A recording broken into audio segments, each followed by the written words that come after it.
जनता जिंदाबाद जिंदाबाद जिंदाबाद। हमारी मांगे पूरी करो, पूरी करो, पूरी करो। हम अपना अधिकार मांगते हैं, नहीं किसी से भीख मांगते, हम अपना अधिकार मांगते हैं, नहीं किसी से भीख मांगते। संगठन जिंदाबाद जिंदाबाद।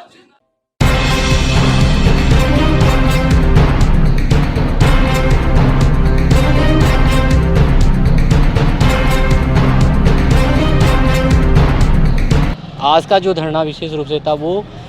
राजमेष के अधीन जो संचालित नर्सिंग कॉलेजें हैं उनमें नियमों में संशोधन करने हेतु किया गया था। साथ ही जो हमारी मांग ये है सभी पदों पे नियमित और सीधी भर्ती की जाए ताकि जो रोज़गार हैं वो सभी बेरोज़गार लोगों को मिल सके।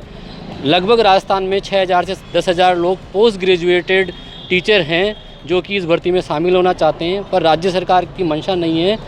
जिससे कि वो डायरेक्ट रिक्रूटमेंट के माध्यम से भर्ती करे। वो चाहते हैं कि सीधे ही प्रमोशन का लाभ देते हुए जो पुराने लोग कार्य कर रहे हैं, स्टाफ नर्सेज या नर्सिंग ट्यूटर के पोस्ट पे कार्य कर रहे हैं, उन्हें ही सीधी भर्ती का लाभ दिया जाए। जो हमारी प्रमुख मांगों में 40 नंबर की जो ज्ञापन में मांग रखी गई थी वो ये भी रखी गई थी, Rajasthan university of health science में पिछले 4 वर्षों से BSc नर्सिंग और MSc नर्सिंग के कोर्स चल रहे हैं और उसका एक बैच MSc नर्सिंग का पास हो चुका है और BSc नर्सिंग का एक बैच पास होने वाला है, परंतु आज दिनांक तक किसी भी प्रकार की नियमित और सीधी भर्ती Rajasthan university of health science में नहीं हो पाई है। वहाँ केवल कार्य व्यवस्था और काम चलाऊ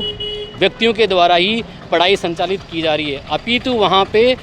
बच्चों से कम 40,000 और 50,000 की मोटी फीस वसूली जा रही है, जिनसे उनका चंदा लगभग 2 करोड़ से 3 करोड़ के आसपास उनके पास में रेवेन्यू जनरेट हो गया। पर उन्होंने अपनी आंखें मूंद रखी है और किसी भी प्रकार का नव युवकों को रोज़गार देने के लिए वो किसी भी प्रकार की कार्रवाई नहीं कर रहे हैं। जब उनसे हमने बार बार रजिस्ट्रार महोदय VC महोदय से बात करी तो उन्होंने हमें सरकार का नाम लिया, सरकार के पास आपकी मांगें पहुंचा दी गई है। जब सरकार के अधिकारियों से हमने बात करी तो वो बोलते हैं कि ये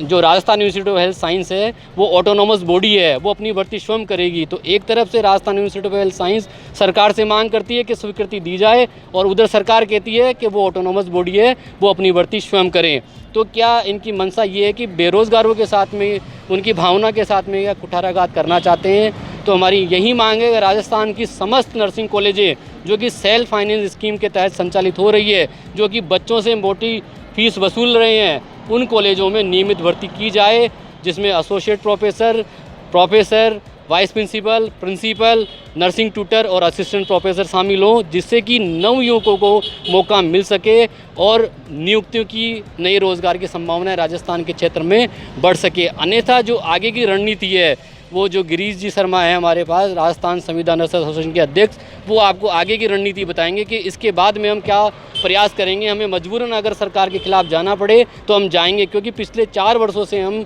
लगातार नर्सेज शिक्षकों की लड़ाई को लड़ते आ रहे हैं पर हमें कहीं से भी रिजल्ट नहीं मिला। हम कोर्ट में भी जा चुके हैं, हम मुख्यालयों पे जा चुके हैं, सचिवालय जा चुके हैं, हम CM हाउस जा चुके हैं, चिकित्सा मंत्री के पास जा चुके हैं, पर हमें कहीं से भी किसी प्रकार की मदद किसी के द्वारा नहीं दी गई है।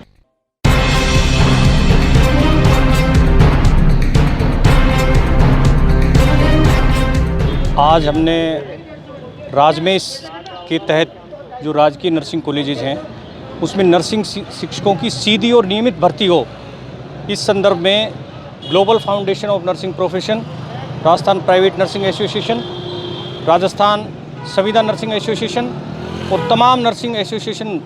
के संयुक्त नर्सिंग शिक्षक संघर्ष समिति भर्ती के तत्वाधान में शहीद स्मारक पे सभी नर्सिंग शिक्षकों ने बड़ी तादाद में आज धरना दिया। राजमेष में जो नर्सिंग कॉलेजेस खोली हैं, हमारी मांग है कि उसमें एसोसिएट प्रोफेसर, वाइस प्रिंसिपल एवं प्रिंसिपल पदों पर सीधी और नियमित भर्ती हों। राज्य सरकार का एक आदेश है 15 मार्च 2022 का कि चिकित्सा विभाग में किसी भी कैडर में, चाहे नर्सिंग कॉलेज कैडर में हो, चाहे चिकित्सा मेडिकल कैडर में हो, किसी में भी पदवृत्ति या प्रतिनियुक्ति पर किसी भी स्टाफ को पोस्टिंग नहीं दी जाएगी।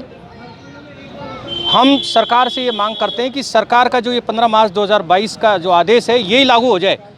क्योंकि सरकार की मंशा ये है कि जो नर्सिंग कॉलेजेस खोली हैं उसमें लिपापोती करके एसोसिएट प्रोफेसर, वाइस प्रिंसिपल और प्रिंसिपल के पोस्ट पर पदविरुद्ध और प्रतिनियुक्ति पर ही जो ऑलरेडी हॉस्पिटल में, अस्पताल में कार्यरत नर्सिंग कर्मचारी हैं, उन्हीं को इसमें पदव्युत नियुक्ति देना चाहते हैं। इसके विरोध में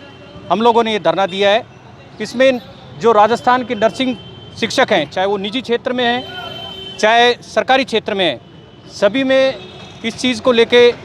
एक विरोध है और सभी ने इसकी भर्त्सना की है, कड़े शब्दों में निंदा की है। तो हम आपके माध्यम से सरकार से ये मांग करते हैं कि एसोसिएट प्रोफेसर, वाइस प्रिंसिपल और प्रिंसिपल के पोस्ट पर जो राजमेश में जो नर्सिंग कॉलेजेस खोली हैं तथा जो RUHS कॉलेज ऑफ नर्सिंग है उसमें सीधी एवं नियमित भर्ती हो, और यदि सरकार ने पदविरुद्ध या प्रतिनियुक्ति पर स्टाफ भर्ती की कोशिश की तो इसका हम सब लोगों से चर्चा करके और आगामी रणनीति बनाएंगे। इसमें चाहे हमें धरना प्रदर्शन करना पड़े, लोकतांत्रिक तरीके से, चाहे हमें गांधीवादी तरीके से हमें विरोध करना पड़े, और मजबूरन यदि हमें माननीय सक्षम न्यायालय में भी अगर शरण लेनी पड़ी तो हम वहाँ तक भी जाएंगे और नर्सिंग प्रोफेशन के हितों के लिए एक लंबी लड़ाई लड़ेंगे ताकि सीधी और नियमित भर्ती हो। ये इस बाबत हम सब ने आज धरना दिया था। उसके बाद हमें जो माननीय मुख्यमंत्री महोदय के जो संयुक्त सचिव हैं माननीय श्रीमान ललित कुमार जी, उन्होंने ज्ञापन लिया है, हमने उन्हें ज्ञापन दिया है। इसके बाद हमने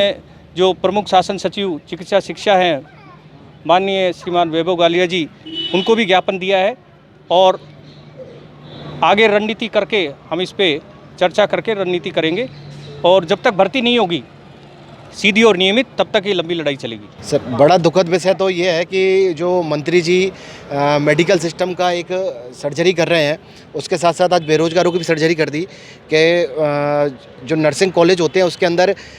जब भी भर्ती की जाती है उसके अंदर हमेशा अनुभव माना जाता है, वो एजुकेशन का मांगा जाता है। लेकिन आज DPC पे जो स्टाफ लगाए जा रहे हैं उनके पास किसी भी तरह का कोई एजुकेशनल और एकेडमिक अनुभव नहीं है। उनको किस आधार पर आप प्रतिनियुक्ति उनकी कर रहे हो? दूसरी तरफ आप हॉस्पिटल से डेपुटेशन काउंसिल करके और एक इंसान को 400-500 किलोमीटर दूर उसके मूल स्थान पर भेज रहे हो, और नर्सिंग कॉलेज के अंदर आप डेपुटेशन पर लगा रहे हो। ये कहाँ का न्याय है? ये हमारी सरकार से यही डिमांड है और यही मांग है कि आप स्पष्ट और साफ़ सुथरी भर्ती निकालें जिससे बेरोजगार अभ्यर्थी उसमें शामिल हो सकें।